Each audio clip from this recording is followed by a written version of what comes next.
A big snowstorm is underway, along with record cold temperatures over the next several days, and the hazard map is lit up this morning. We've got extreme cold warnings and watches all the way from the Dakotas down to the deep south of Texas, with record-breaking temperatures over the next several days.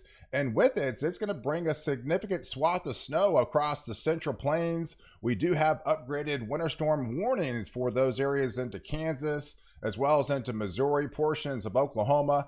That only extends later on into the afternoon to tomorrow for Kentucky, back into Tennessee, and that ends up for those areas into Virginia, as well as into North Carolina. And further south, we have an ice concern for areas and portions of Texas, as well as into Louisiana. So if you are new to the channel and like detailed weather breakdowns, hit the subscribe button and you're in. You get all my daily content on this channel, and I would love to reach 260,000 subscribers by the end of the month, and you can help me get there by subscribing and following all my daily breakdowns. So here's the overall setup this morning on the radar depiction. We've got snow already flying on across a good part of Kansas, as well as into portions of Oklahoma, back into the Missouri region, as well as into St. Louis. Further south, we do have some rain starting to develop for those areas into Texas. It's going to start out as a chilly rain and may actually change over to some freezing rain and drizzle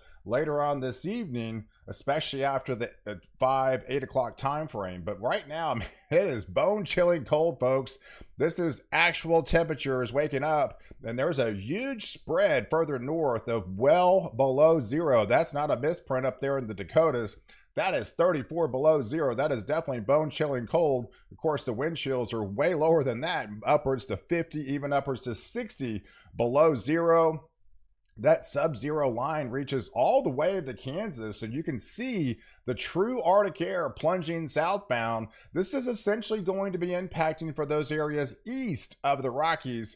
If you're west of there, you're not really going to be feeling the brunt of this. Still cold, but definitely nothing Arctic cold. But the Arctic cold is true Arctic cold further into the central part of the U.S., and that promises to plunge all the way down to the deep south. That's why they do have actually freeze watches in place, where that little 69 is right there.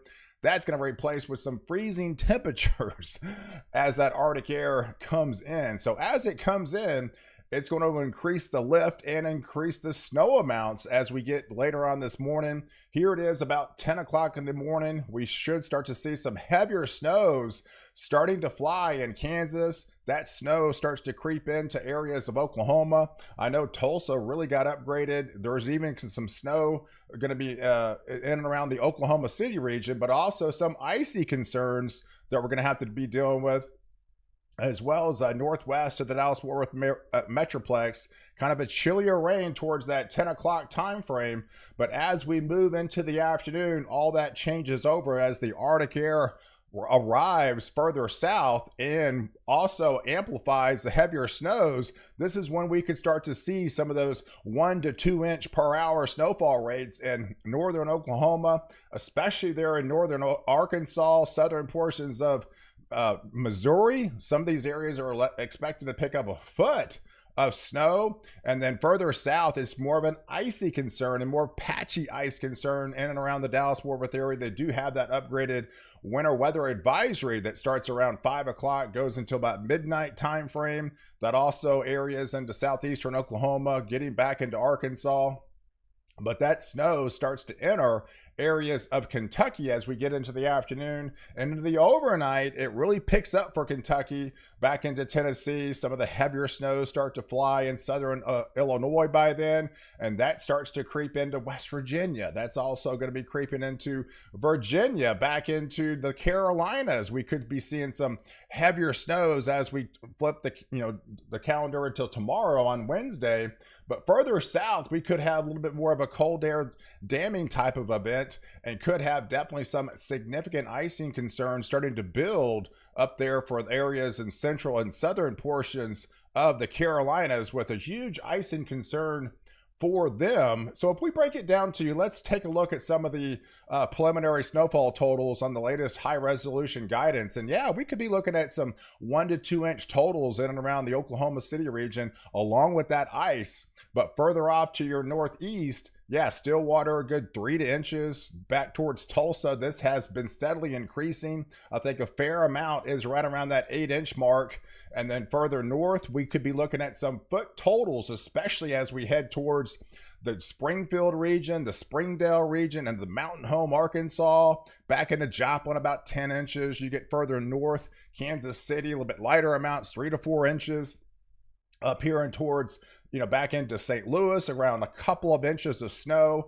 And that just progresses eastbound as we hit the calendar on Wednesday. Back into Paducah, another 8 inches. But you can see the sharp gradient. You go a little bit further north, back into Cincinnati, just 1 inch. Further south, down towards Louisville, about 3 inches. But right in the bullseye of Bowling Green, 7 inches. Pikeville, about 7 inches of snow. So they're definitely going to be seeing some pockets of heavier snows as this progresses across west to east. And yeah, believe it or not, even some heavier snows further off the coast, as well as into Richmond, back into Virginia Beach. Could be looking at some 8-inch totals around that region. Further north, a little bit lighter areas into the DC region, a couple of inches of snowfall. But yes, further south, the icing concern is definitely going to be a huge issue. It's definitely hard to drive on ice. And we know the Arctic air is going to be plunging southbound.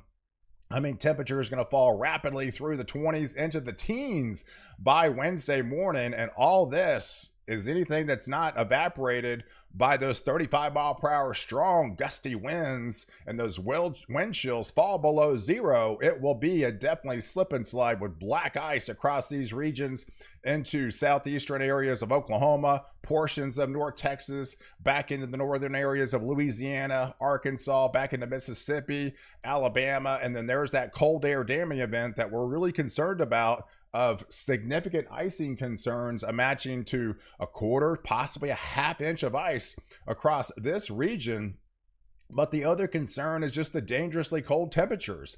I mean, this is the later half of February. And so, yes, we're expecting numerous records to fall between Wednesday and Friday timeframe. In fact, we'll break it down. Here's Wednesday. All these areas in the circled are your record daily low temperatures. So, yes, east of the Rockies here, plunging further 32 below zero, but just off to your west, 7 degrees. So that's a 40-degree difference, folks.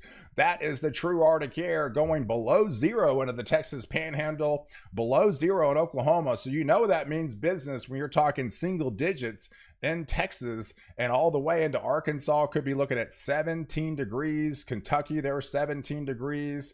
Up here further north in Minnesota in the 20s. But that just moves further south and amplifies as we head into Thursday. Likely overall our coldest morning, we're checking in at 73 now, record low temperatures potentially by then, with the freeze line and the sub-zero line drifting further south. And look at these impressive lows dropping all the way down to the deep south into the coast.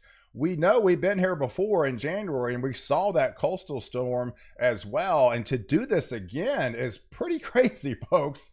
Yeah, this has been a pretty wild ride, starting off very warm in December, very cold in January, very warm to start February, and then now we're very cold again. And guess what happens by the end of the month? Pooh, we go right to the races again and well above average temperatures. But we got to get through this first, because we're talking widespread 20s, 27 degrees along the coast, folks.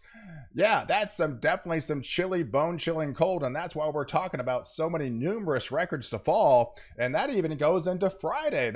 This is 51 potentially record low temperatures by then. We're talking to the teens dropping into central Alabama. That is some serious cold stuff for the late February time frame.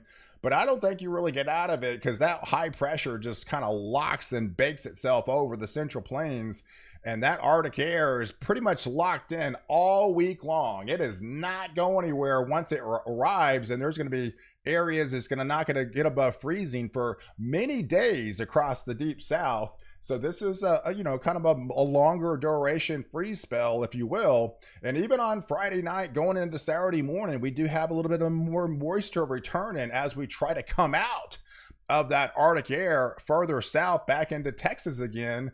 And yeah, we could be looking at another possibility of some freezing rain, freezing drizzle late Friday night into Saturday morning. So that's also a concern in and around the Dallas region, further south towards maybe the Waco region, right on a borderline type of event as the Arctic air tries to retreat and lift further north. But you can see this is your anomalies for a 5-day time span, and this is really significant, folks. I mean, you're talking the bullseye of this polar vortex. It basically split, and it's sending a piece of that into the United States, right? And so you got anomalies hitting at 30 below average temperatures over a 5-day time span. That is really significant and really cold stuff over an extended period of time, and it's spread out along everywhere from east to the Rockies. Everybody's going to be feeling the effects other than portions of Florida, but the bullseye is going to be in the central part of the U.S. as it's coming down the pike, and it goes all the way down into the deep south. So just prepare now. Definitely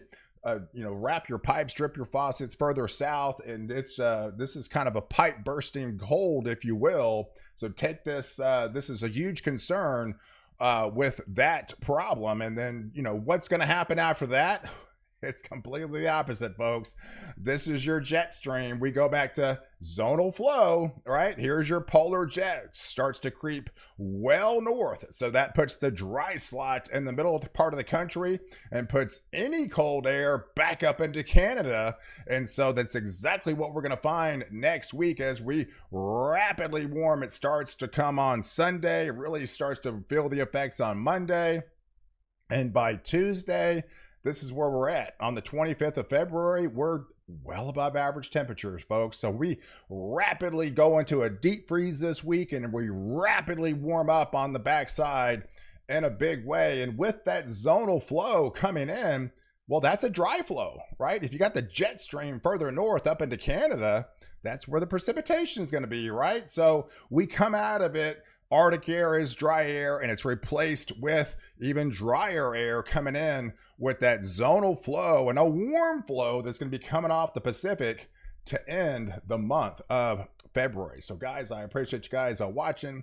Do like this video. Definitely hit the subscribe button and catch the next update while I protect you before and after the storm.